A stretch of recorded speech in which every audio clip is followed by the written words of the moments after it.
Hey, it's Friday night, and welcome to the Fancaste, episode 28. And with me tonight is Mr. Erik Ward, all the way from California. I've And he already hit the canyons and cut out. Great. every Friday. Sorry, I lost you for a minute. Yep, you did. I was saying, anybody that knows me or listens to this show on a regular basis knows that I get Chipotle every Friday night. Well, I have big breaking news here. I am not getting Chipotle tonight. I am having homemade chicken noodle soup. Very nice. Yes. And a man who, the man who moved from one shithole to another in New York City, Liquid Metal Pro. Great. You basically fucked up what I was going to say. Thank you, Mr. Kendo Slice, for that suggestion on the entryway, as it were. Fuck you, Ken. No, I had a whole thing planned, and I forgot what it was. All right. Bryon, President Trump will be very proud of you for making that statement. Yeah. Whether that quote is accurate or not, I still think, as far as did he say it, did he not say it, I think it's accurate. I mean, his statement is pretty much very accurate. You look at some of these people the Democrats want to bring in, and, they don't want to go back. Let's improve their countries instead of just bringing them all here.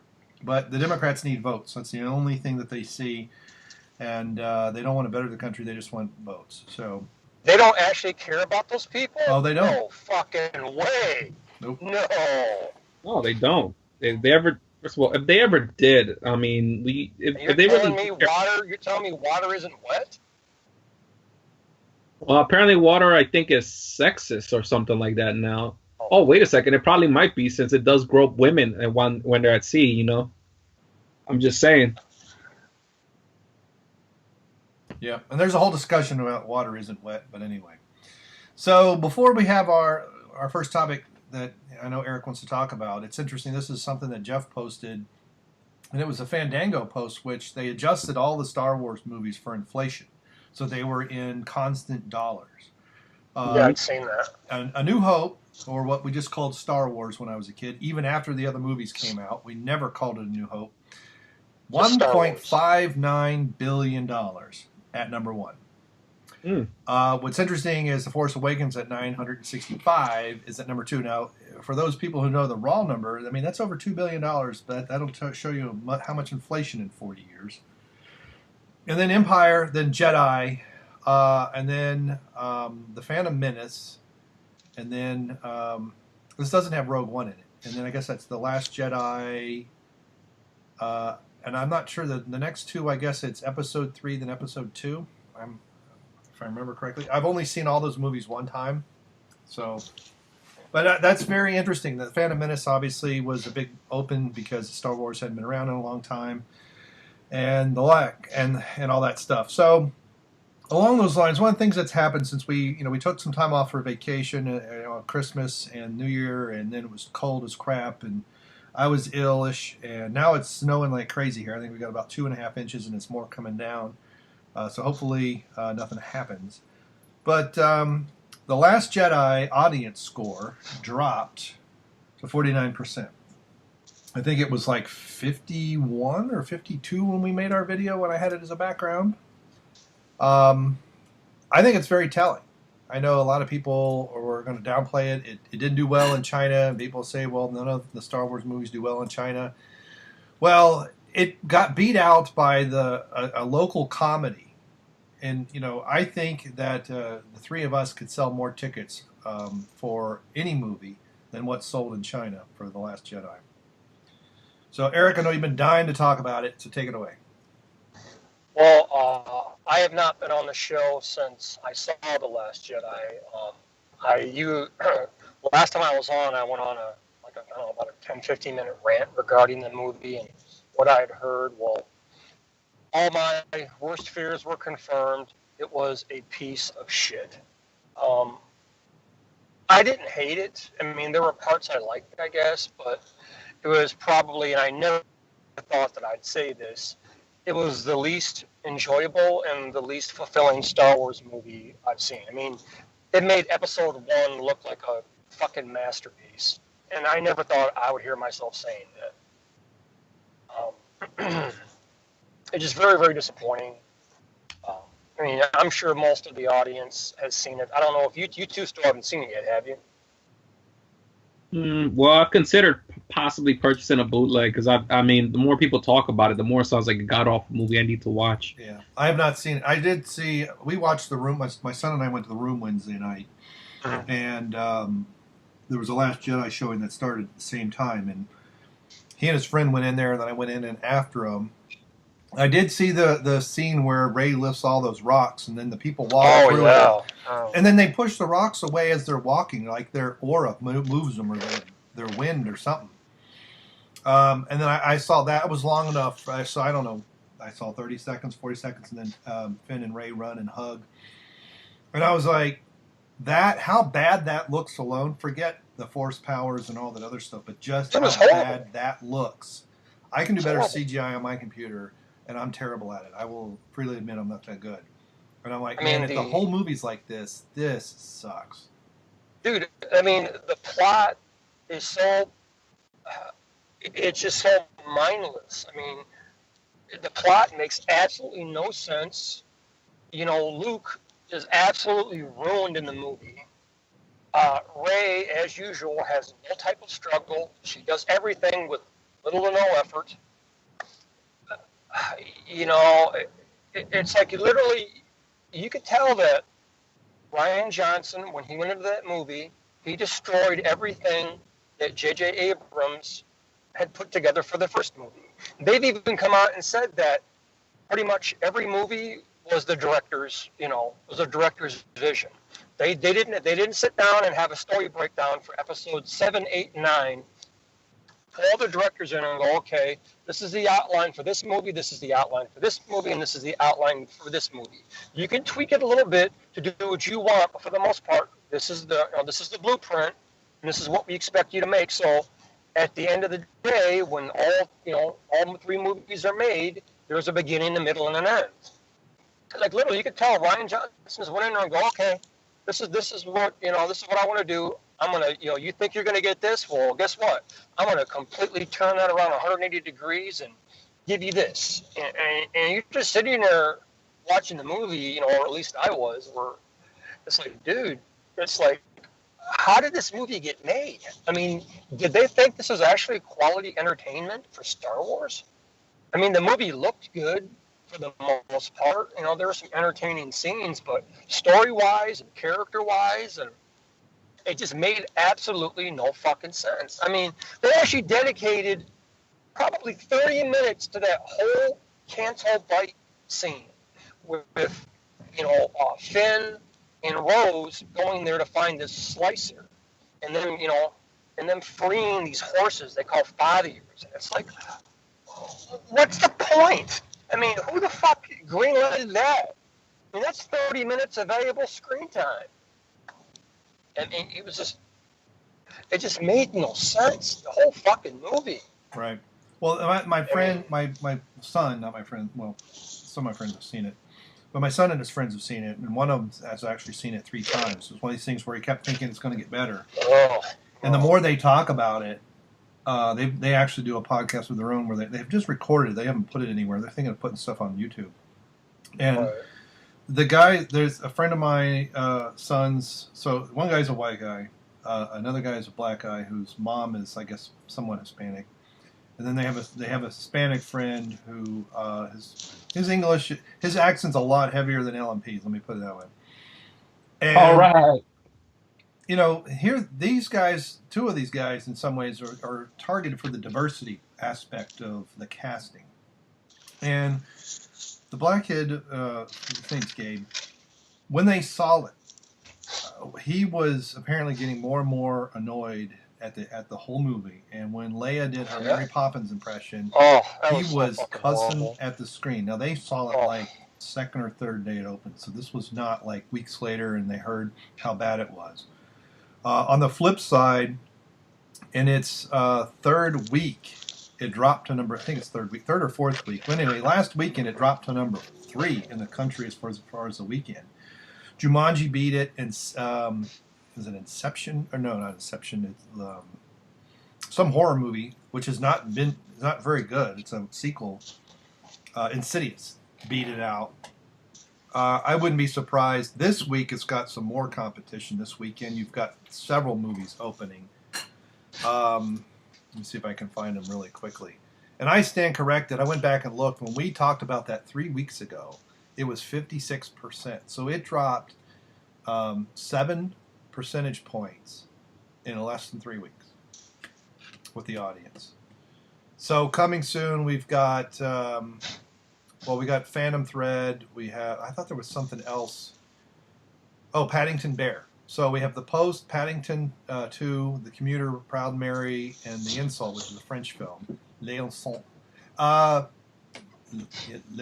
I guess. I don't know. My French isn't that good. So Paddington's got a 100% rating from the critics, and it's a follow-up to it's a sequel to a movie that was well received.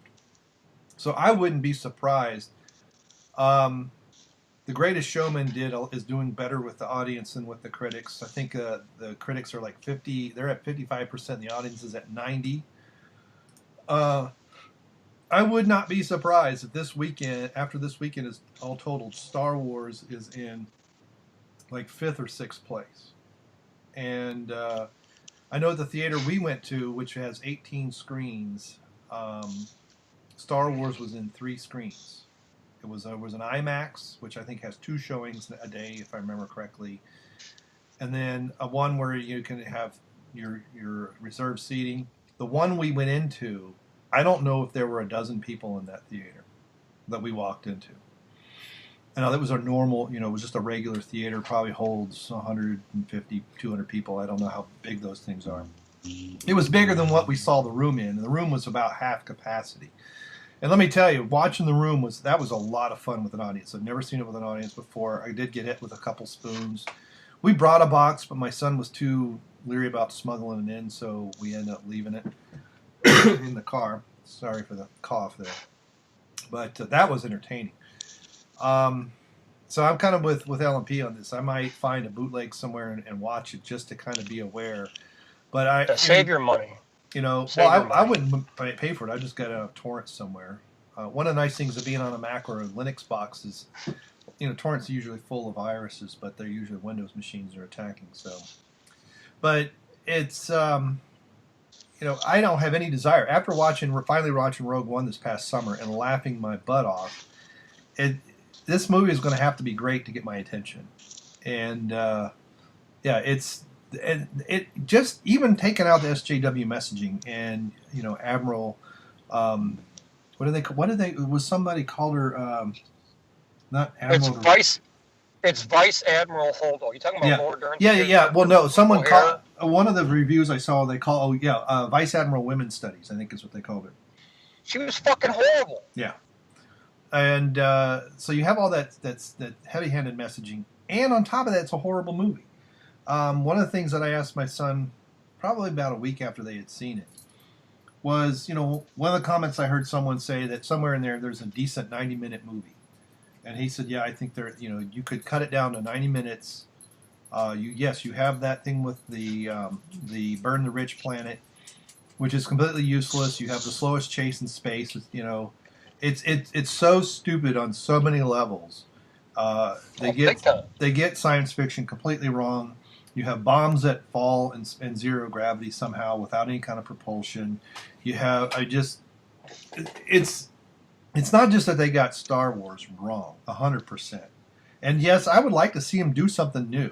The comments that really started to irritate me more and more are the people who support this film are saying, well, the people just hate it because it's something different. I'm like, they didn't do a frickin' thing different other than get Star Wars wrong. They took parts of Jedi and parts of Empire, which I said after the first teaser trailer. This is Jedi and Empire rolled together, and completely, yes, I want to move away from the originals, and I don't need to see Luke Skywalker necessarily having a lightsaber duel with anybody. I didn't need to see Yoda wielding a lightsaber ever.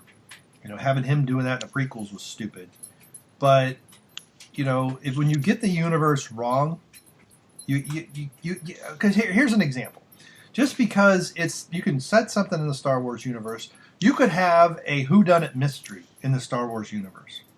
You could have, a caper scene, a real caper movie, as opposed to what Rogue One tries to be. Right? There are a lot of other things you can do in the Star Wars universe, but you have to stay true to what the rules of the universe are.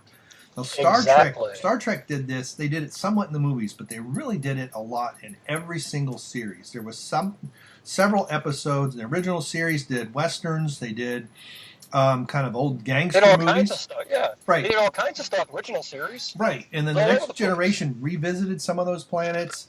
They even did some of that in Voyager. Now, a lot of times in Voyager, it was on the holodeck and stuff, but they had an encounter with an alien planet on Voyager where their doctor became a popular opera singer, and then they basically, I think they built an android who could do some kind of other weird vocals, and they liked that better. And, there's a lot of things that they, it's not just space shoot 'em up every week. And you can do that same thing in the Star Wars universe, and it would be, now granted, it wouldn't be part of a sequel or a trilogy necessarily, but you can do different things. But when you take the rules of the universe that Lucas created, and you just trash them, how the Force worked. I mean, we saw this in The Force Awakens. We had Han Solo say that's not how the Force works. Well, that applied to the whole freaking movie, not just what Finn was saying. And so these guys claim to be fans, but they don't even get the simple setup properly.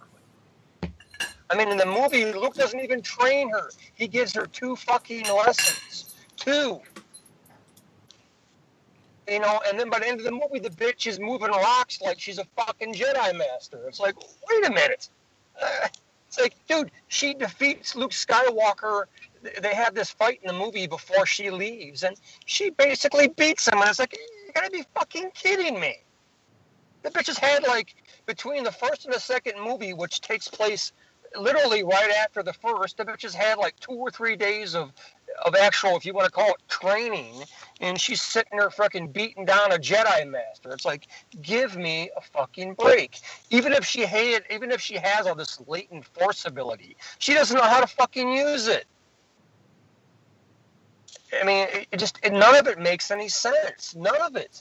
Yeah. It's like, even the plot, it's like they can't progress it. It's got to be the rebellion against the evil empire again. It's like, why don't you guys do something different? I mean, do something bold. It's all about I mean, I don't want to see another version of the Emperor. I don't want to see another version of the Empire. I want to see something different. Yep. Well, yeah, you're right, Kendo. Sorry, LMP. Part of it is the messaging, and it's fucking branding. That's all it is. Well, it's the third wave feminism being shoved down our throats. So. I don't know if this, I mean, what it feels like to me in many ways is people started waking up about a year after Force Awakens. And Rogue One did not do very well at all, comparatively. And you had Rogue One, supposedly that first screening was very gritty, and then the Disney execs freaked out. But you had a useless female character in Rogue One. Well, you had a useless character. She just happened to be female. But that was poorly written, no progression. You don't necessarily have to kill off these characters. People would say, well, how come we don't encounter them? Well, you don't necessarily should have encountered them, right? The original trilogy follows essentially 3 people. And that's not odd even in history. Roman history at the time of the creation of the Roman Empire, when they went from being a republic to an empire, it's really about the goings-on of about 4 or 5 individuals and the people that follow them. You have Julius Caesar, you have Mark Antony, you have Cleopatra plays a part in that from Egypt, and you have, who was Julius Caesar's, his adopted nephew, not Claudius, but he becomes the first emperor after Caesar is killed. And you have the other part of the triumvirate. You have the general. There's 2 other people I can't remember, but they were generals that part of that infighting. It's not about 1,000 people. That time period of about 30 years or so is really about a handful of individuals.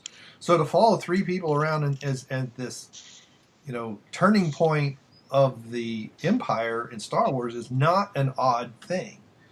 And people who don't know storytelling think it's so odd. Well, how come it's another Skywalker? It's like the original trilogy was about the redemption of Anakin. And, you have Luke being the only Jedi left, really, at least that is known at the end of that Jedi. And he gives up. Well, and I mean, I'm saying in the original, forget The Force Awakens. But that's not odd. People think that's so strange. They don't have, I guess they're used to lots of characters, but even many times when there's a bunch of characters in a movie, you're really rotating around 2 or 3 people. Go watch Ocean's 11 or 12 or 13, any of those. You have all these people, but who's the real story progressed? Who seems to be in nearly every scene? Who does the other characters follow or talk to? Right? It's 3 or 4 individuals, so it's not odd. What Kathleen Kennedy does not seem to fucking understand is, anytime you're making a series of films or even just a really good movie, an epic movie, whether it be, science fiction or something historical or something fantasy based, it's about the hero's journey. Lucas took a lot of that from Joseph Campbell. All the characters, they have their own struggle along the way. So by the time you either get to the end of the movie or you get to the end of the trilogy, there's growth, there's progression. They struggle, which makes you feel more connected to them, because we all struggle in life too. If everything just came to us easy and there was no struggle, well, it'd be a really boring movie and it'd be a very boring life. You'd have no growth. And these writers and these hacks she brings in, they're either told to do exactly what she wants, or they all have no clue as in how to write a fucking movie that will fit into that type of genre. Because these new characters, they're as cookie cutter cut out and just 2-dimensional fucking characters that I can ever think of. I mean, there is nothing about these characters that is even fucking remotely interesting. There's nothing there. Kylo Ren was pretty cool in this movie. I mean, I like him a little bit anyway, just because he's Solo's kid and all that. But, I mean, he was the only character in the movie that had any type of conflict. I mean, everybody else was just like, oh, hey, I'm going to go about my business and everything's cool. And, there's no growth, there's no struggle, there's just nothing there. It's part of it. Like, I mean, part of it, I think, like, I mean, I haven't watched the movie, so I have no idea what's actually in it, except for the things you guys ever actually told me. But I think part of this is the problem, not just, like, let's take the social justice out of it, just like Bryon said. And this is, I think, where we get to a big problem, and this is what you're going on about, Eric, is this lack of understanding the hero's struggle, that the excitement in life isn't necessarily when you have nothing but good happening. It's the journey to getting to the stuff that's good in life. For example, if you like something so much, you work for it. You work to maintain it. You go through struggles. You go through journeys, obstacles, whatever. When you get to the end, it's usually that end game, that goal that has a much more touching moment for people. Look at heroes, like, those that get over, like, heroes. Do you really think that Spider-Man would have been as interesting as a character as it is, and movie wise and every comic wise, whatever medium you want to use? You think it would have ever been as interesting if it had not been for struggling with the loss of, like, Uncle Ben? It's a pretty big significant part of his story. It's almost synonymous. Yeah, it's pivotal. Look at other characters. Batman, for example. Bruce Wayne becomes Batman. What is the result? What was his struggle? Getting over the loss of his parents and seeing the loss of his parents too. So part of it is the fact that we live in a society now where it's like you want to take away the struggles from people, and it's this participation trophy society where nobody goes through struggles, but everybody's a winner. The only ones that are supposed to struggle are, quote unquote, the bad guys. But that's because they're supposed to be defeated and whatnot. And, bad and good is subjective depending on the medium, depending on the story. And sometimes that's where you unintentionally make the villain more likable person. Like, I'll give you an example where I actually sympathize more with the villain than I did with the hero. For anybody who saw Man of Steel, talk about a movie I wish I hadn't even dedicated any time to it. I remember watching that movie and thinking to myself, damn, Superman seems like such a whiny bitch. Seems like an asshole. Because he was. And then Zod was like, listen, I understand it's going to kill your people on Earth. I want to bring back our people from Krypton. And what was it? I think it was a spaceship scene that basically that had the remains of Krypton and all the Kryptonians and all the people and everything. Superman basically, in his actions for trying to defend Earth, destroyed another race of people. And yeah, he even told him. He goes, these are our people. He goes, well, they had their time. Like, what the fuck, man? It's like you're totally what? You're gonna let your entire race, your entire fucking bloodline just die? Just oh well. Yeah, you made what the Zod, fuck, man? You made Zod the unintentional hero of that entire movie. That's one of the reasons why I could not understand the movie. I understood in the Reeve, when Reeve was still doing Superman, especially 1 and 2. We don't talk about the others. We understood why Superman, why Luthor was the villain, why Zod was the villain and such. We understood it. It was pretty clear. It was pretty obvious. Hell, even you want to talk about a struggle? In part 2, when he, when he used the kryptonite to remove his power so he could be with Lois Lane. Yes. Yeah. Yeah. So he couldn't live amongst a human and enjoy that type of life, be happy. He has to give up. And there was a lesson there that yes, he was selfish and it blew up in his face, and that's not what he's about. So he learned something. There was some growth. Exactly. So when he came back and he kicked ass, he realized that, hey, I can't be having a relationship with Lois Lane. So I have to be Superman. I have to put myself above my selfish desires because I'm here for a higher purpose. My dad sent me here for a reason. My Earth parents, told me and raised me. You're here for a reason. In the new movies, no, his dad wanted him to hide. Fuck that. Like, no, man, you're here for a reason, and it's not to score touchdowns. That was a great line in Superman the movie. Yep. Again, it's the lack of, again, I think, and part of it, I mean, if we take out the SJW nonsense, the feminist agenda, whatever, queer agenda, whatever, right? Take all of it out of the entertainment. I think part of the problem is that we are living in what is essentially a very more sheltered, more coddling, more participation trophy society. That there can't be such a thing as losers in society. Everybody's a winner. We got to make sure that all the good people win. There's no struggles. You can't. I mean, pretty sure if Ray had at least lost an arm or a leg in this movie, people would have felt a little more sympathy towards her. Yeah, exactly. And even if it's repeating the same thing, they're gonna say, you know what? At least we see she's paying her due now as a character. She's gone through a struggle. She's gonna go through a struggle, and she's gonna overcome. So now there's a reason to watch the next movie to see how she progresses through this. By taking I'm sorry, go ahead. No, but just basically to close out that point, it's like if everything is so good in her life, then what point would I ever want to see what happens next? Oh, so she's gonna. Exactly. There's nothing there. Exactly. It's as flat as her chest. Very flat.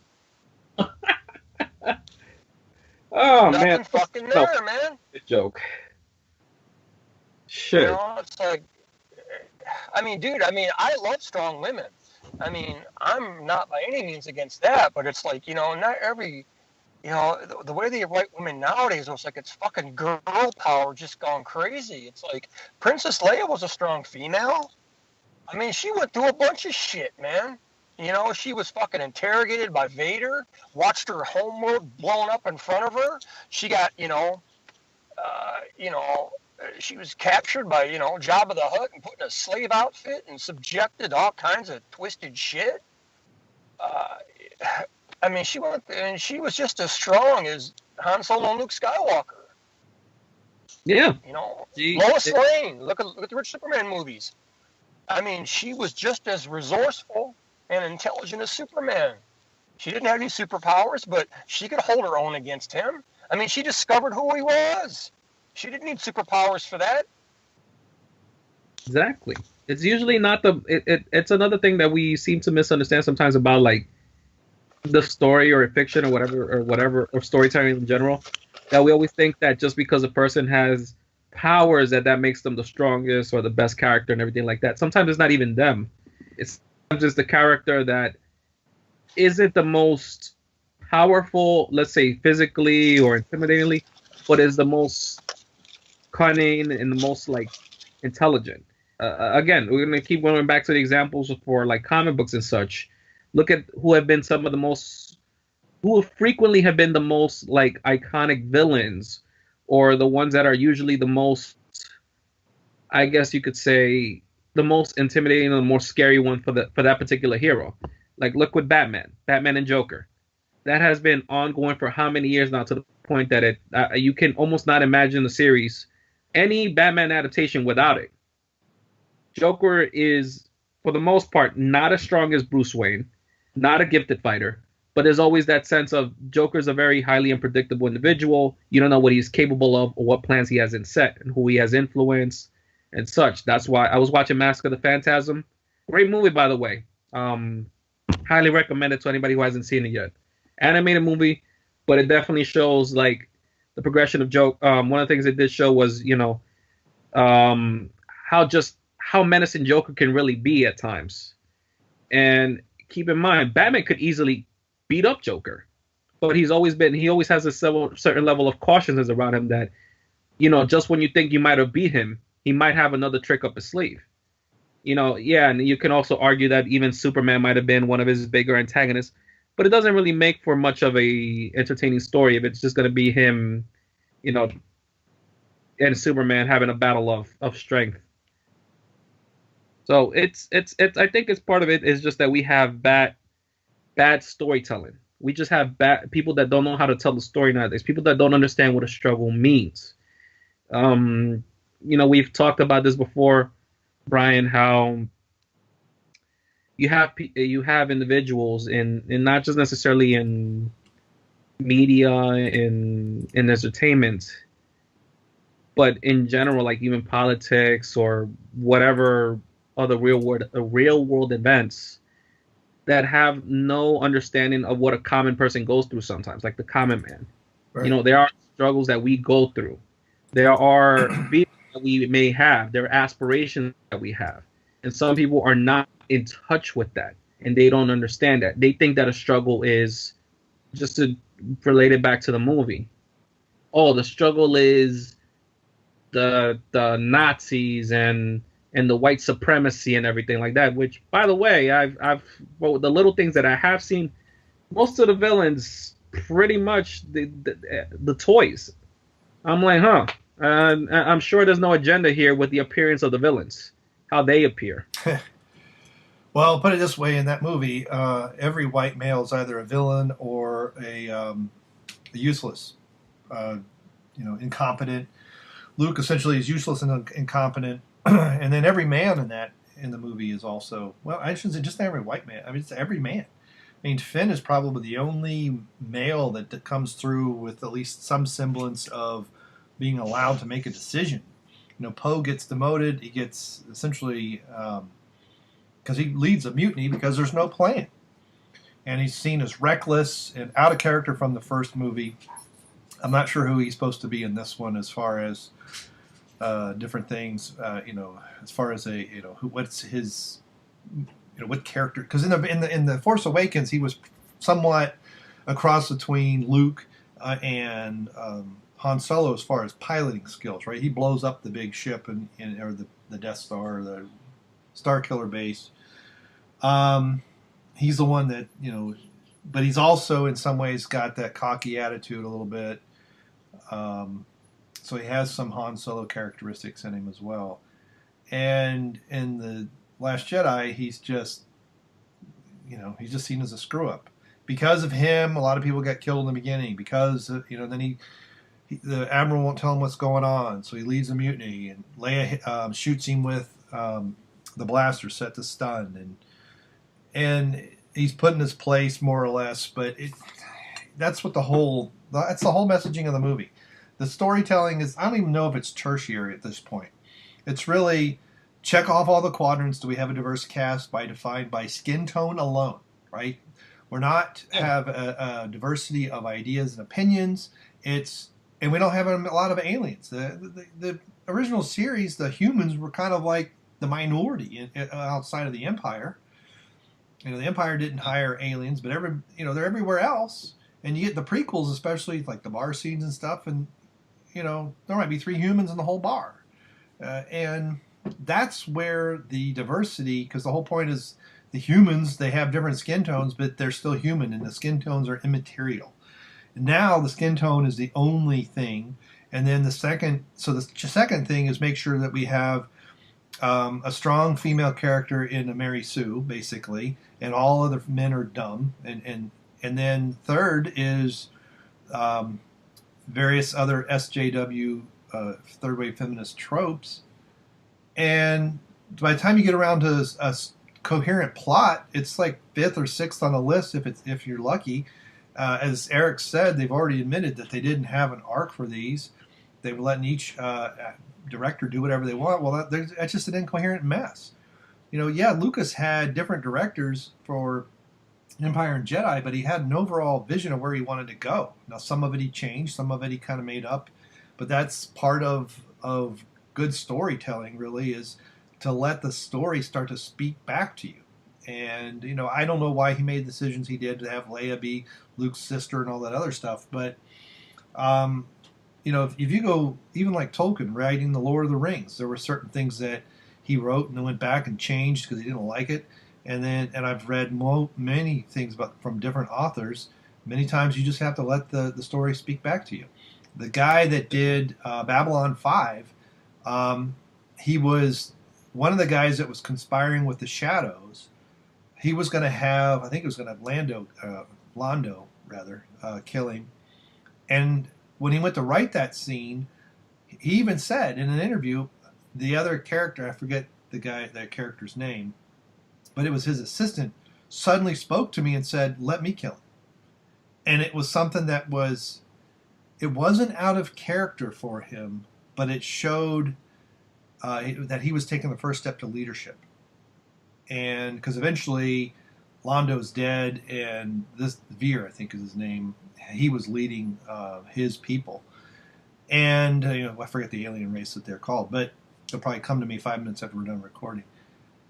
But that's what you got to do with storytelling. Many times you start one way, and if you let the story change in your mind and change the way you think about the characters, you'll go in a completely different direction. And but story is so rudimentary, so low level, it's not even considered. It's more important that they get all these check boxes. And, Kathleen Kennedy talks about how difficult it was to find women she could work with and that she liked working with, and how her staff is mostly women. And if they were producing a great product, I wouldn't care. The only reason I care is because they're producing garbage and they're making money. You can't say they're not making money, but they're making money off the brand. But the brand is starting to waver. The toys don't sell well, which is where you're supposed to, make most of your money. At least that's what Mel Brooks spoofed in Spaceballs. Merchandising. You have stuff sitting on the shelves. Just you can't give away some of this stuff. Go watch Jeff's video from back several months ago. Was that more or less in almost like the late summer? We went to one place that had things on, basically were 80% off. Buy one character, get 4 free. That is not and these were characters that, from the new movie that hadn't come out yet. So the brand is going to suffer. At some point, the shareholders are going to get involved, and it's not going to be pretty. And you're going to have Kathleen and her women brigade ousted, and they're going to blame toxic masculinity. They're going to blame everybody but themselves for something they could have had. They had a chance to have a strong, we'll say, lead female character, because Leia was definitely a strong female character. We'll say a strong female Jedi. We had female Jedi even in the prequels. They all happened to be aliens. Everybody seems to forget that because they weren't white women with brown hair. and they had a good chance to set something up like that to kind of, supposedly needed for girls to be part of the fan base, which they already were. But they let the message that they wanted to deliver be first and foremost the character and not the story. And that's the problem. And they're not going to, I agree with what Erik said. The Rian Johnson basically took everything. It's like he watched every fan theory video, and he made sure to basically crush it all. But he also crushed all the stuff that, as much as I don't like The Force Awakens, Jar Jar did set up some stuff to kind of carry into the next movie. And it's literally Rey hands the lightsaber, Luke looks at it, tosses it over his shoulder, and that's basically the tone of the movie. That's the first scene is the battle scene with the bombers all getting shot out of the sky and Paige dying. But then the next thing is Luke, it's where the Force Awakens ended, and he basically is telling the audience, I'm taking everything, and this is exactly what I'm doing with it. All your theories, all the things that happened in The Force Awakens, all the questions you have, all the things you want to know, and that's exactly what he does, right? He says Rey's parents were just a bunch of low-life nobodies who sold her for beer money. Basically, you have Poe calling up Hux and cranking him with a "your mama" joke. You have, and that is not made up, by the way, LMP. And, it happens. Just dumping on what little was actually in the story for The Force Awakens that was kind of sort of could go on. And and that's part of what I'm seeing with people complaining. The people are complaining, I can't understand the hate. It's just fanboys angry that their fan theories weren't right. I have read, but it's not. I don't know how many. Right, I don't know how many videos I've watched. I have no idea how many Rotten Tomato reviews I've read of people who didn't like this, and some of these go on for paragraphs, and not a single one of them is, I'm so upset that none of my theories panned out. Even people who made the theories and have lots of videos about making the theories aren't saying that. What they're saying is, there's no story. You have this half-hour excursion to the casino planet for no reason. Nothing's resolved. Nothing's answered. Everything's just thrown in the trash. It's disappointing. It's disheartening. I don't even know if I care for Episode 9 anymore. Star Wars is dead to me. Not a single person is complaining that my theory wasn't there, or they did. Yeah, there's nowhere to go. Right. And that's what, and it's amazing to me. It's like, I've started commenting on people, especially on YouTube, who are saying they think it's just haters being hateful, and I'm like, have you listened to any of the videos?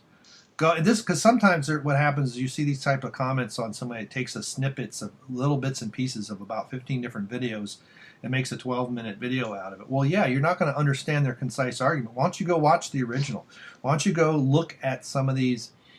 Sometimes people are ranting, but once they get past the emotion, they'll give you a list of about 15 things that they don't like, don't appreciate, and it's all about storytelling and character development and story arcs and struggles and overcoming, the hero's journey, all the things we've already discussed.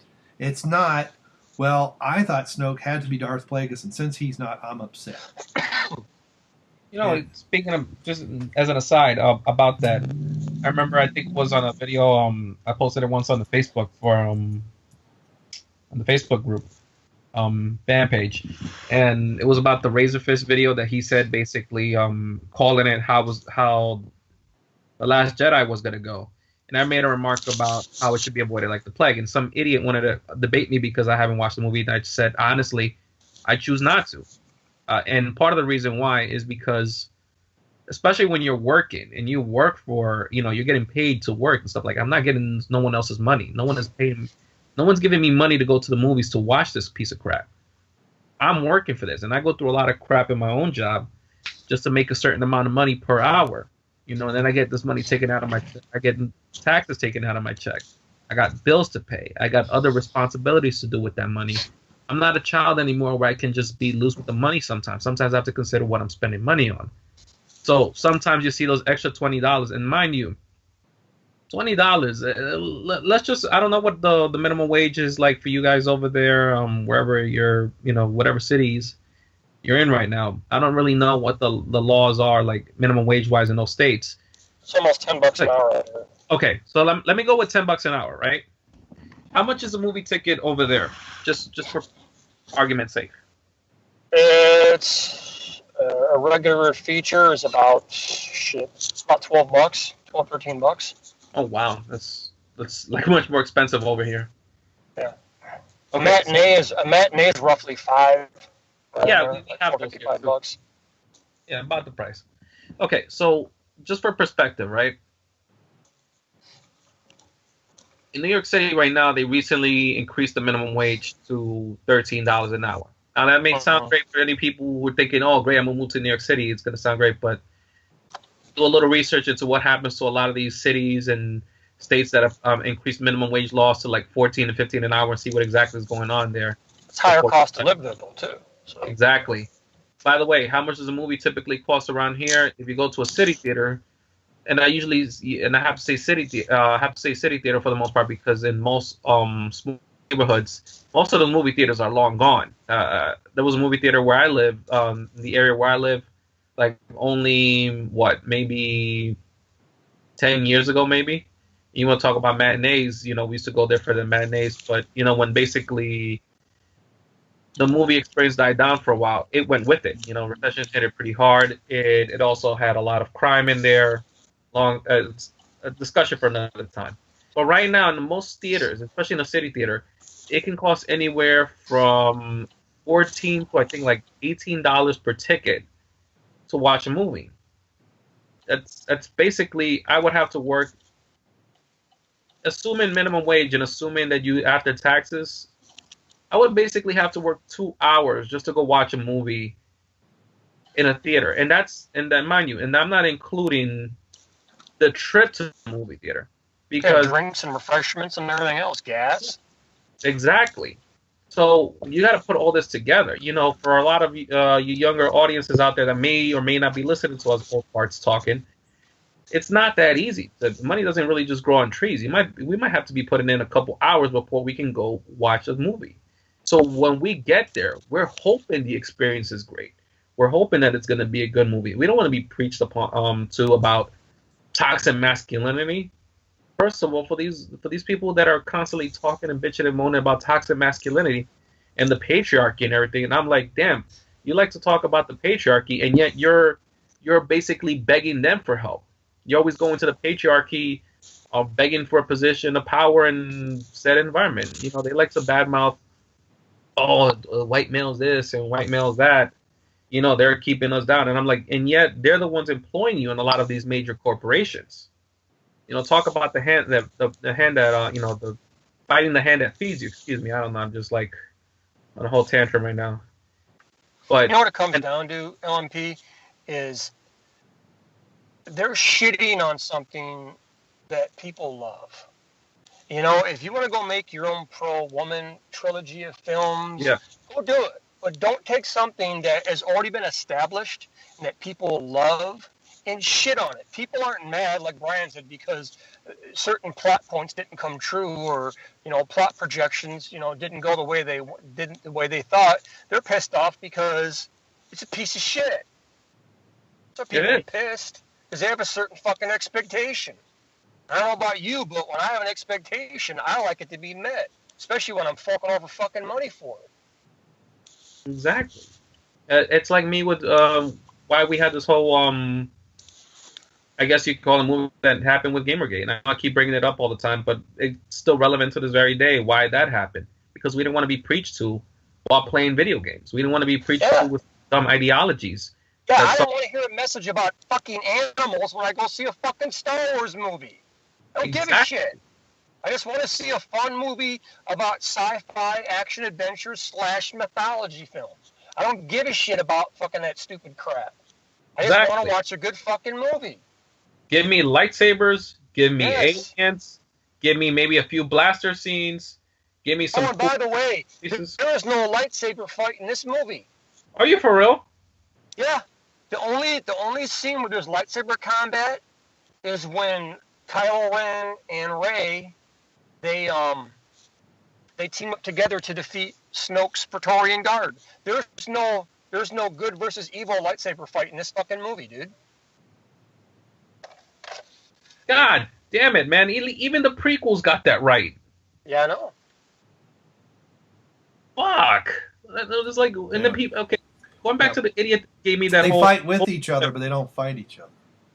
Yeah, but that idiot that was like, oh, you haven't seen it yet. Why are you bashing? Oh, you're just another troll. I'm like, see, this is idiots like you that basically are the problem. Because you want to talk about, oh, we never give it a chance. Well, how about you give the damn originals a chance? How about you give the damn prequels a chance? Yeah. This is bullshit, man. Like, and you expect me to pay money? You expect me to pay hard-earned money that's coming out of my pocket to go watch a piece of garbage? No. This is the problem with people. People want to like shove this agenda crap down our throats, and they want to say, "Oh, if you don't do it, you're a racist or a sexist or whatever checkmark buzzword that you was taught in your, I don't know, something studies class in college." Which, by the way, degrees nowadays, ladies and gentlemen, are probably worth shit. So just barely consider using them as toilet paper. Just take it from me. Well, unless it's in STEM. Well, that depends. Well, although they're screwing up STEM now too, so you know, nothing is sacred, nothing is safe. No, apparently now, and then I don't know. I mean, that's a discussion for another time. Like, you know, how far this social justice crap is. I mean, we've already did an entire episode basically on just how far this shit has gone, and I'd rather not bring up that topic anymore. No. I think it's well. I know we've talked about a lot of the TLJ and SJW stuff, but you know, we have another Star Wars movie that may or may not see the light of day in what now, for 4 months.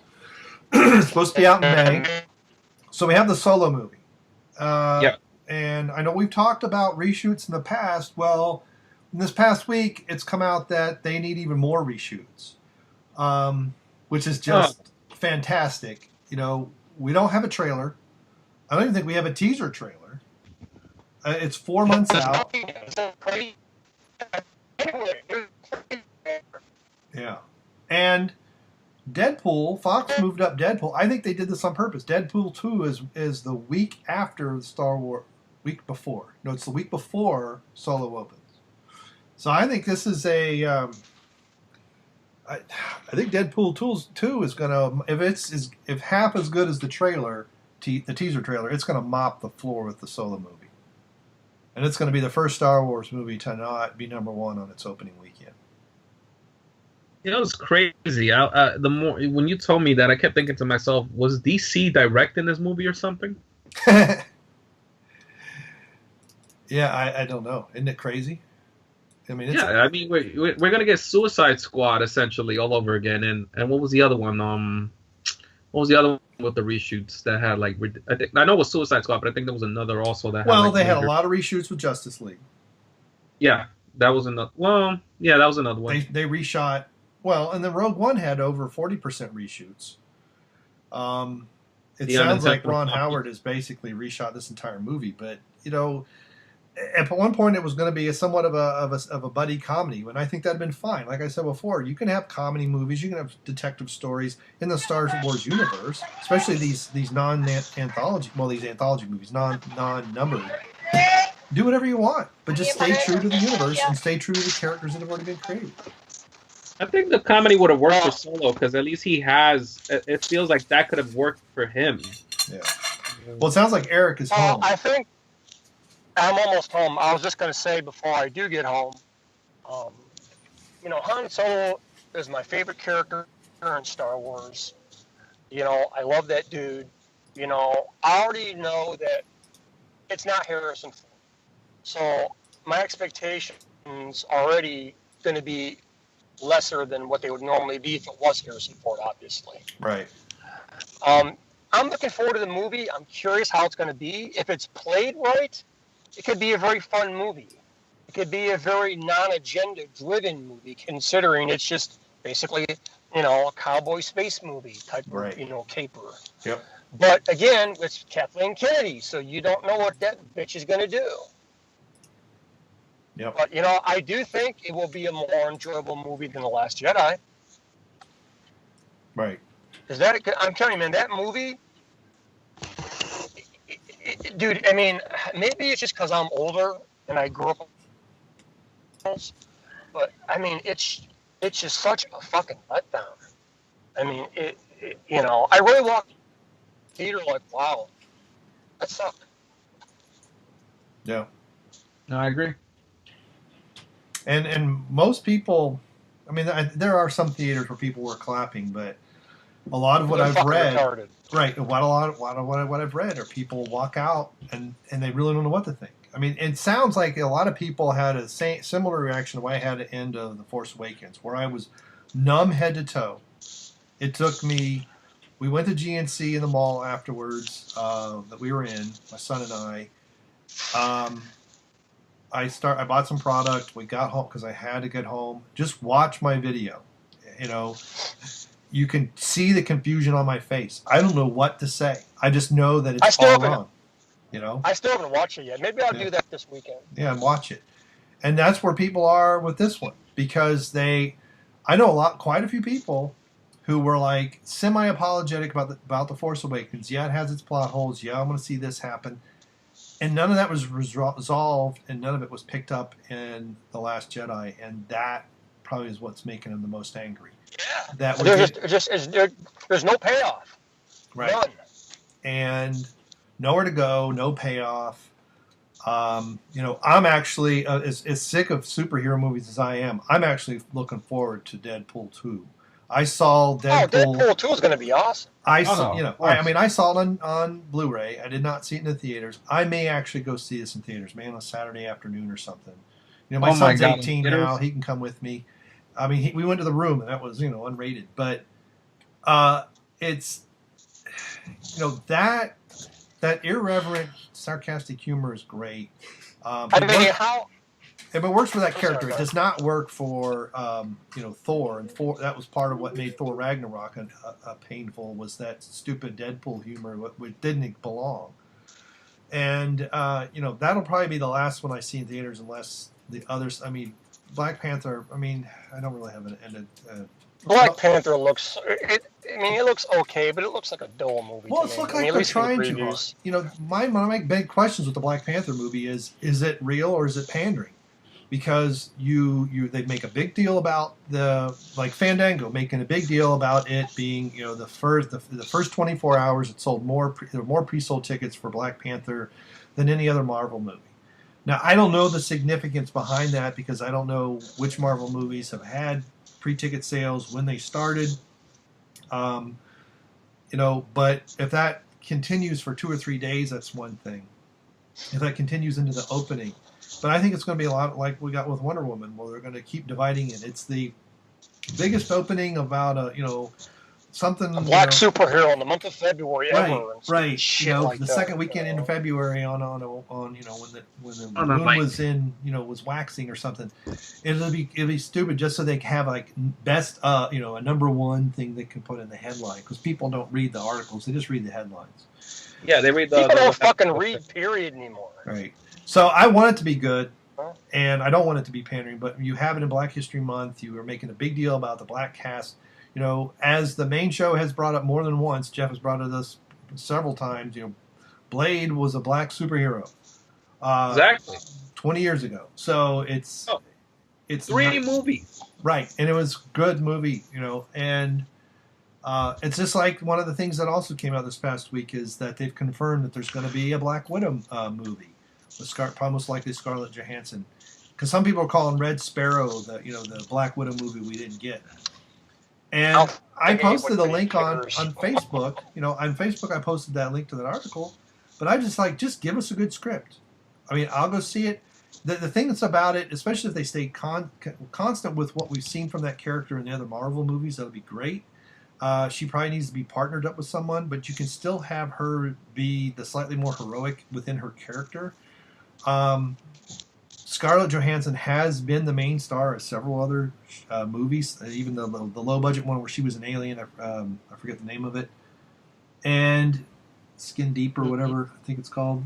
But so I think she has the ability to carry a movie well. Just don't turn it into Marvel's version of Tomb Raider. Okay, make it consistent with that character. Get a good script. You know, stop all this special effects CGI stuff. I actually started watching some things on YouTube. It's every scene, every frame of story. I don't know, but there's some of these directors that talk about these. They don't have movies, they don't have stories, so they just fill it with special effects, and that's you got to do the story first. The special effects are just things you should not notice. They shouldn't say, "Oh wow, that looks like they did a green screen here." That means the special effects failed. You want to be involved with how the storyline, how it's framed, how movement comes through the camera. Not, oh yeah, that was cool CGI. That's the wrong reaction. So, if they have a good story, I may even go see that one in theaters. I don't know, but I'm definitely, I'm in that 75% definite that I'm going to go see Deadpool 2 in theaters. Now, I did tell Jeff because Dion said in one of the couple episodes ago that he might come down for the solo movie. If he comes down here to Cincinnati for it, I'm going to go with him. So,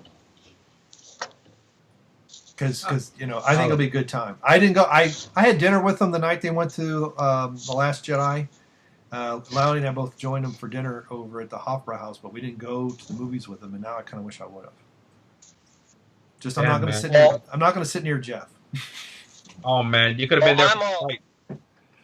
I'm almost home here, so I can't stand too much longer. But I didn't mean to get off on this huge Last Jedi rant.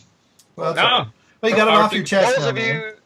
For those of you that haven't seen it and that actually give a shit about Star Wars, save your money, rent it at Redbox when it comes out, or get a copy off a friend or a relative or whatever. But save yourself the time and the fucking money to go see a piece of shit, because that's exactly what it is. Well, go watch Even Jumanji. Mark Hamill has said it's a piece of shit.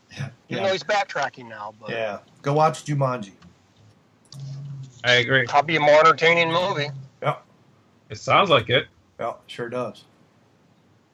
So, all right. So, are you signing off, or you're going to hang on for a couple more minutes? I'm signing off. I'm pulling in my neighborhood here, and my kids are going to be coming out screaming, and I don't think you all want to hear that. All right. All right, Eric, thanks for joining us, and I'm glad you got that off your chest, and now we can talk about other things next week.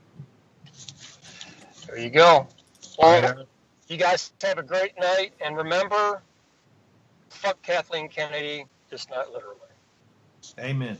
Oh, I don't know how much beer I would need for that one, but okay. Probably a whole lot of blue milk. There you go. Oh, by the way, before I go, did you guys hear that Luke does milk a sea creature in the movie? Yep. Oh, great fucking idea, huh? Yep. Wonderful. Just what I want to see after 30 years. Luke Skywalker squeezing some titties and drinking milk. Yep. Could have been worse. Great story I did there. Could have been worse. Oh, there's a meme that's worse where it says, "That ain't titties." Oh, damn, they beat me to it. On that thought, I'm going to go throw up. So. Okay. All right, guys. Have a great night. See you next week. Likewise. Later. So, let's let him sign off. Make sure this thing doesn't hang up. Don't worry. I mean, he's either probably going to go under another underpass or mountain or something, and it'll probably sign him off for us. Yeah. Well, I'm waiting for him to hang up. I don't want to make sure that this thing doesn't stop recording. Well, while we're waiting, one of the things that on Twitter, actually today, I got a question from a fellow craft beer lover who's apparently local. I'm going to try and see if I can do some beer reviews with him. They're at the Jungle Jim's Barrel Age Fest. He was doing a podcast there tonight, actually, which I think is actually over. But so, instead of spending $50 and drinking way too much high graft beer, I'm here recording with you guys. But so he hung up and it didn't stop recording. Woohoo! Some favorite beers in the wintertime, and many times when you look at some of the what they call winter warmers, they're high gravity, 8 to 12%. They're dark. They're a little sweet. Some may have the Christmassy spices, cinnamon and nutmeg and allspice and all that, and those are good. But then you have things like the Celebration Ale by Sierra Nevada, It has all the things that look like winter, and it looks like Christmas, and has the the poinsettias and all, or some kind of red flower, and it's a very hoppy beer. It's not what you expect. It's a nice golden tone, hoppy as crap. It's fairly high crap, as I remember. It's been a while since I've had it. And so those are some of the things I listed. Say a Belgian quadruple, which is going to be around 10%. Say a double IPA. Shorts Brewing has a lot of high grabs. I reviewed a bunch of them. I've been putting those out there as I can edit them. 12.5%. That's a nice beer to sip when the snow's coming down and you're just praying your power doesn't go out. So those were some of my picks for some winter beers. Yeah, Slurm Lord is a pretty good one. One of them was a New England IPA. This is a new style that I've come across. It's a little bit fruitier, a little on the sweet side. It's not overly bitter. It's hoppy but not bitter. It tends to be cloudy, so you have what they call a low attenuating yeast.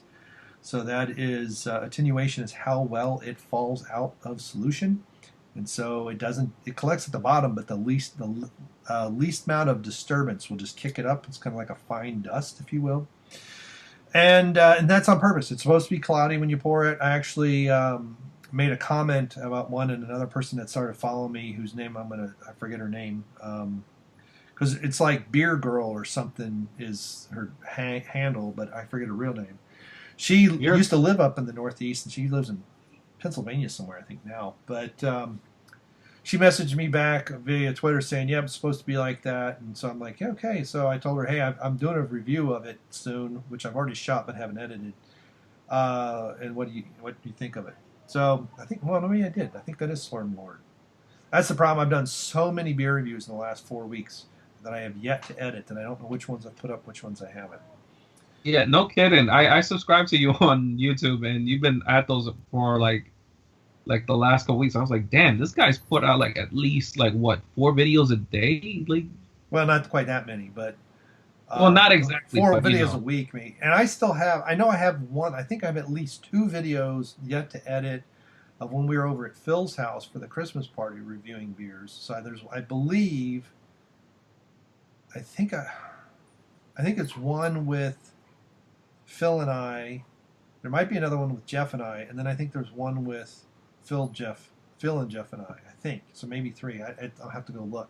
Oh yeah, dude, I was looking through some old supplement reviews, some of the filter, and I realized, I had like a supplement review from like 3 months ago that I hadn't edited, and I'm like, holy crap, I am so behind. Part of it is I got to figure out a way to get Final Cut better organized in iMovie as well, because I have some old edits in iMovie, and I want to figure out a way to save I don't know what the files are saved in, but yeah. I know I can move the videos, because I basically it makes links to them. It doesn't copy them, and I know how to reestablish those links if they get broken. But the files of, okay, for this one, he took 5 seconds from this part, then you had this effect, and they increased the volume by this, and then you had this text, and then this fade, and then there was 7.5 minute or whatever it was. Like I did several about a lot of protein bars and did live taste tests of them. Well, I edit out me chewing on them. I don't stop the camera. I just keep the camera rolling, but I edit and cut, do all that. So those instructions, where those files are saved, is what I'm trying to figure out. When I do searches for archiving Final Cut thing, that's not what they're asking. They're like backups and all this other stuff. I'm like, no, I want to move all that stuff off. I want to delete or remove, or whatever the right term is, those events, because they're saved in events. I want to move, and then all the edits associated with them, because I don't want to lose those in case I have to recreate those. I don't want to re-edit them. I just want to open it, because I've actually had to do that with some things when I had the hard drive failure and I moved some things around. Some got messed up, and I had to reestablish where the creative assets were. Most cases videos, some still images, stuff like that. So if anybody out there knows that about the iMovie and Final Cut Pro, please let me know where to find these things. If I even have to do it by hand, I want to get them on my network attached storage so that they get backed up to the cloud, so that I actually have real backups of them. So anyway, the other topic we had was this H&M debacle. Oh man, talk about you were talking a minute ago about a moment ago, sorry, about the whole like Black Panther and pandering thing, and like they're trying to make it a whole race thing, and that in itself is just a can of worms that sometimes I don't even feel like opening because you know how people get passionate about race. This is also one of those other examples where, God, like, all right, this probably is best that we address a few things about this controversy before we even say anything else about it. One thing I didn't even know about H&M, apparently that it's based out of Sweden. I don't know if you knew that as well. No, I didn't, but that's fine. Yeah, but see, and this is why that's relevant, is because for anybody who's been following any videos of any YouTuber covering what's going on in Sweden, Sweden has gotten progressively like SJW, like they've surrendered. What's crazy is they've surrendered. They've surrendered to an ideology that is like the worst patriarchy ever. It treats women less than cattle. Yeah, and then I think they even said that now in Sweden, milk is considered racist or something like that. Yeah, like it's just gotten so ridiculous. So for the controversy, for anybody who's not aware, what's the controversy going on? Basically, they had they were advertising a sweater, part of their Jungle series or something like that, a kid's sweater that said "coolest monkey in the room." Okay, coolest monkey in the jungle. Yeah. Thank you. And in itself, it sounds pretty innocent. I mean, we refer to kids sometimes as little monkeys sometimes because they just play around and just have fun and whatever, or they can be unruly. It's not meant to be insulting or anything. It just so happened that in this particular instance, the model for that particular hoodie was a little black boy. And I kid you not, like, the internet on Twitter especially lost its collective shit saying, how dare they dehumanize this child, how racist of H&M, and everything you can think of. And honestly, I thought that's where it was going to end.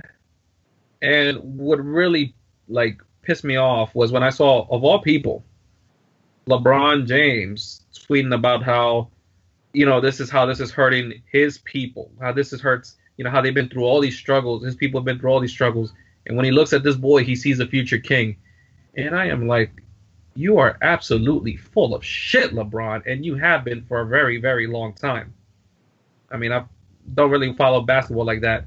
But I was following when he had a certain when he was going to make a certain decision about a certain cities he was going to move to.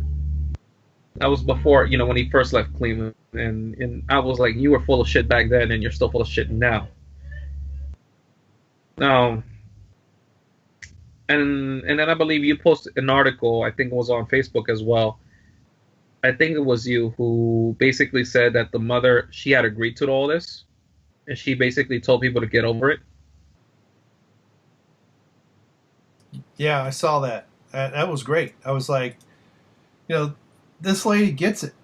It's like, it's people are overly sensitive to these things, and I like that because that was smart. People were saying, well, what about the parents of this? I can't believe they did this, because we were saying, what about? And yeah, it just shows. I think it gets back to what you were talking about earlier about the the participation ribbon culture, mm-hmm. And Sweden's just a little bit further down, and some people are a bit further down the road from that. I mean, I got certificates when I participated in sports. Back in the 70s. I got a trophy in Little League, but there was no championship, right? But in T-ball. Now in Little League, we were league champs, and that's the trophy we got. So somewhere along the line, I know when my daughter was in swim team in the early 2000s, every meet there was some kind of silly participation ribbon. And the first couple she got, she was like, "This is good, yeah, it's okay." and then she got bumped. Because she was pretty fast swimmer naturally, she got bumped up sometimes on some meets to the where they actually are going for first, second, and third. And those, when she started hanging those ribbons up, those were the ribbons that had far more meaning than the colorful, "Hey, you were at the swim meet today." Yeah. And I'm glad that was her attitude. I mean, my daughters and then the mother, I forget her name. I think it even mentions her name. I that was great to see. I'm like, yeah, that's exactly how it should be. Go be offended if you want, but don't take, just because you're offended doesn't mean you have a right to be offended for someone else. Let them make their own decision. Yeah. Again, it really is the parts. I really do believe it. Really, a lot of it has to do with this whole participation trophy mentality, because, like you're saying, she worked to get. She basically proved she had skills to obtain something that recognized her skills. To anybody who ever obtained a champion, like to a team that won a championship, how do you win a championship? You have to basically prove that your skills are above even championship level teams or championship level players. You're not based. Nobody gets participation trophies like that. Yeah, you can make the argument, for example, that you have bench warmers that'll get a ring or a championship ring or something like that. But even then, they have to work to get to that level at some point. They still have to prove their mettle to belong in that team. You're not just, with a few exceptions, you're just not placed in the team out of nowhere. You have to earn it. You have to get some merit to belong on the team. Look at sports that don't have teams, for example. Like tennis is another example. You think they just give a trophy, you give the championship to the losers? No, it doesn't work like that. You have to merit it. You have to beat other top contenders. And most of the time, especially when it's like a world tournament, you have to beat people all around the world. That's recognizing your skills as a player. And this is what's lost on a lot of people, that that the success, people work towards success. And, the mother understood that with her child. Listen, the child is young. Essentially, the child has a job. The only thing is that the child legally, in most countries, as far as I'm aware, most of the developed world, the children cannot work. Now, if they are being used as actors or something like that, there has to be a parent present, or at least a legal guardian, from what I understand. So I doubt H&M would have just used a child and not even compensated him for him, or a parent or something, if they wanted to get some kind of backlash. I forgot who, I think you posted a video too about this, or sent us a link or something. Who was it? Molly Yiannopoulos, who had the question of, everybody's going on this and everybody's asking about like what the mother was thinking. It's like, well, is anybody asking the question that, did H&M actually ask the mother for permission? Because they can't just put a child and, make a child wear some clothes and put a picture of him online or something like that. They have to get consent of the parent or a legal guardian. These weren't the questions people were thinking of. Immediately what they were looking at, they saw was skin tone, some writing on a shirt, on a piece of clothing, and that was it. And everybody had to lose their shit because this is the outrage culture that we live in right now. And honestly, it was just it should have been a non-issue, and it became an issue. And on top of that, I think what's also more insulting is you want to talk about pandering or the stupid ideologies that people want to like push nowadays in these agendas. Have you ever noticed how they seem to like the outrage only seems to be like temporary? Like, what was it? The H&M thing started earlier this week, right? Right. And now we move from that, like within a span of a week, we move from that to this. What is it? The Ugandan Knuckles meme. Right. Like, do you know the way? What was it? Do you know the way, brother, or something like that? I'm not even gonna. Ebola another way. Yeah. Well, it's because it is fake. If this was real outrage, then people would there would be attempt to do either court proceedings. It's just people think that. Well, I don't know what the best way to put this, but there are people who are going to be offended at everything, and there's also people who are going to be offended for others, because especially if they're white, they think, oh, I have to be offended for black people because they're too weak to stand up for themselves, which is a very racist statement. But that is their mindset. They don't see it as racism, but it is. And that's institutional racism in many ways, because that's a whole group of people who think that, hey, I have to stand up for people who are empowered, even though these people are more incapable of standing up for themselves. And it is phony outrage. A lot of it's Me Too. This is where that Me Too tag got way overused, and Jeff talked about it, and I agree. You had a lot of people that were standing up, and it's like, look, you've never been in that situation. You're just trying to glom on to what's happening. Something real happened to somebody, and you're trying to glom on to make sure your name gets pulled along by that train, so that you can, check off some boxes and beat your chest and say, look how good I am. I'm part of this movement, and it's all phony. It's ginned up, phony activism, and it doesn't last very long because it's phony. If it was real, it would last. It would become a movement. But no, it comes and goes. It's a flash in the pan. It's the instant gratification society. Kids brought up on 6-second commercials and all that other stuff. And it is. You're right. It's phony, and it's just until the next thing comes down 2 days later, and hey, that's what we're all outraged about. And then Monday it'll be something else, and then Wednesday it'll be something else. They just don't know the way, man. They just really don't know the way. Yeah. Oh. So, well, that's all the topics that we had talked about before. Other than is Poe the villain, my voice is starting to go. We're getting close to an hour and a half. So, is there anything you want to just say in the next few minutes, and then we'll wrap this thing up, put it to bed? I mean, it just felt nice. We had a bit of a nice couple weeks vacation. I know we you wasn't feeling super last week and everything, so I mean, I'm glad to be back in the show. Is it my game or not? I mean, I'm just having fun doing this with you guys. So I guess I just really want to get out there. And yeah, Kenny, I wish you was here right now with us. I will stop stealing the green cards for now, but that's about it. I got really nothing to say. Oh, and actually, before we do close out. I know I said we wish the guys on the main show best of luck and everything and the success in the new year. I still stand by that even now. I see that the subscriber count keeps growing. The video quality is getting much, has gotten progressively better. So, we were given a shout out earlier. So, if they're listening, I give them a shout out to them. Thanks for everything. You guys are doing a great job.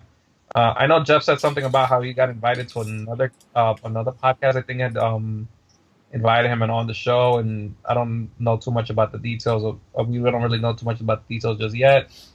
Would be nice to hear him on another show and see an exchange of ideas. I know people have been saying you should debate these guys on Star Wars, and honestly, I would like to hear that. So hopefully, let's see how that goes down the line if that becomes a thing. That's about it. And I'm not going to really go on much about it. Yeah, that was good. And, it was encouraging. I actually, it's like, hey, man, go ahead and do those other shows. Have those discussions, kind of get the word out, get your own feelings out. And I think it's good. In many ways, you might say, well, it makes him kind of like the star of the show.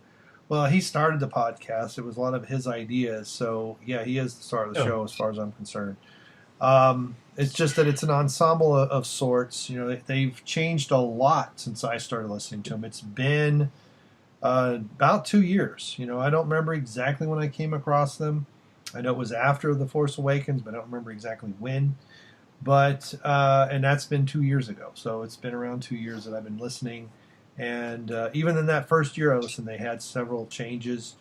Some people stopped. I mean, I only have to go to back episodes to listen to Joel much and Callahan. But, Loudy started to be on a little bit less often and other people. And within the last year they did the... I think if the show wouldn't have taken... The channel wouldn't have grown so much, I think ring rust would be more of a thing. Although...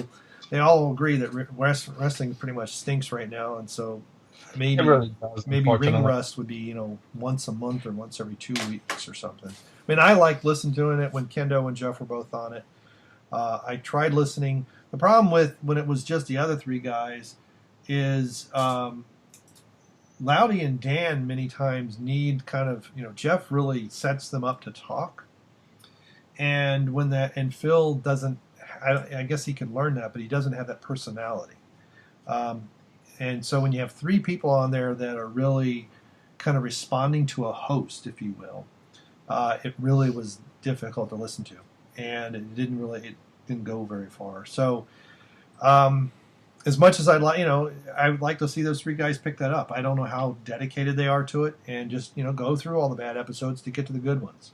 Go back, listen to some of our early ones, and sometimes even our newer ones are not that great. But yeah, I've been looking at our view counts. Our view counts are all over the place. So our two most watched videos have Star Wars related thumbnails, and interestingly enough, the one with the most views is episode 1. When we took from episode 73 of WCBS, I basically went onto YouTube and I stole that thumbnail. I have the knowledge. And then we put Fancaste all over it. Like it was spray painted, like we did graffiti and everything else. And that was a Star Wars A New Hope, design, image that they put on there. And then that's 163 views, and 163 views is from 3 weeks ago, episode 26. And we have a Star Wars related thumbnail with what at the time was the 56% audience rating, which is now 49. And I put our BBC over it, superimposed her over it. So I'm actually going to do that with this week's BBC in some fashion. Speaking of which, who is this week? So, while you guys were talking earlier, and I was pretty quiet for a long time, it's because I was looking at several different things. Now, I had mentioned Anita Ekberg, who was Miss Sweden back in the 60s, as far as I think it was the 60s or 70s. I'd go find it.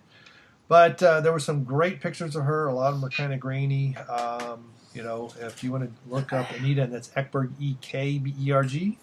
I saw it. I thought she was good looking. Yep. I'm like, I would have been okay with that if that was your choice. So the problem is I couldn't find an image that worked with what I wanted to do. So I started looking. I have several bookmarks to others that were possibilities. And so I've changed my mind. I'm going to save Anita for another time. And Holly Piers, who's from England, I think it said she was 5'7", if I remember correctly. Quite a beautiful young woman. She made some of the criteria for the BBC. And I'm going to put her on there with, I found an image of Han Solo and Deadpool. And Harrison Ford Han Solo, not the new idiot. And I'm trying to figure out how to get her in behind them, so that'll be interesting.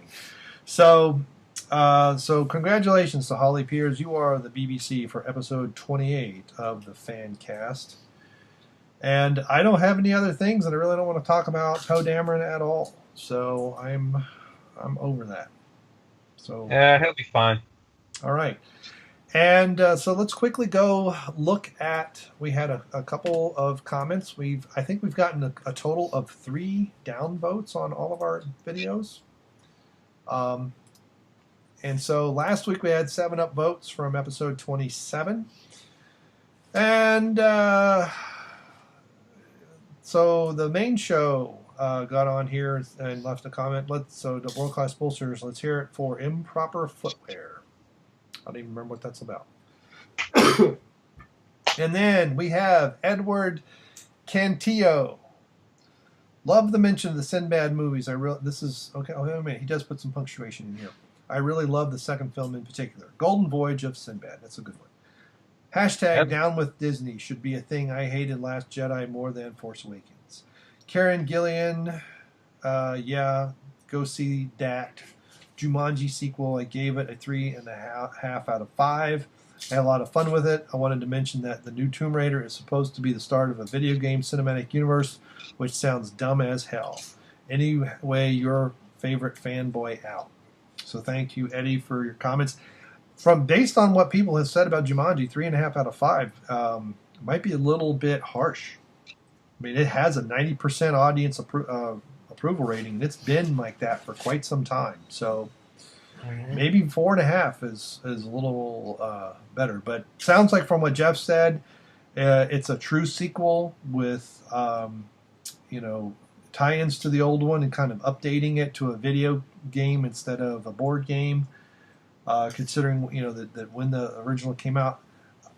What I don't know is if you have to see the first one. I never saw the first one, so maybe I'll watch the first one and then go see the new one. I don't know. I'm not yet. I'll consider it at this point. Because in the last week, I have seen 2 movies in theaters. I went and saw last Saturday. Saturday or Sunday. Now I don't forget. Last weekend, anyway.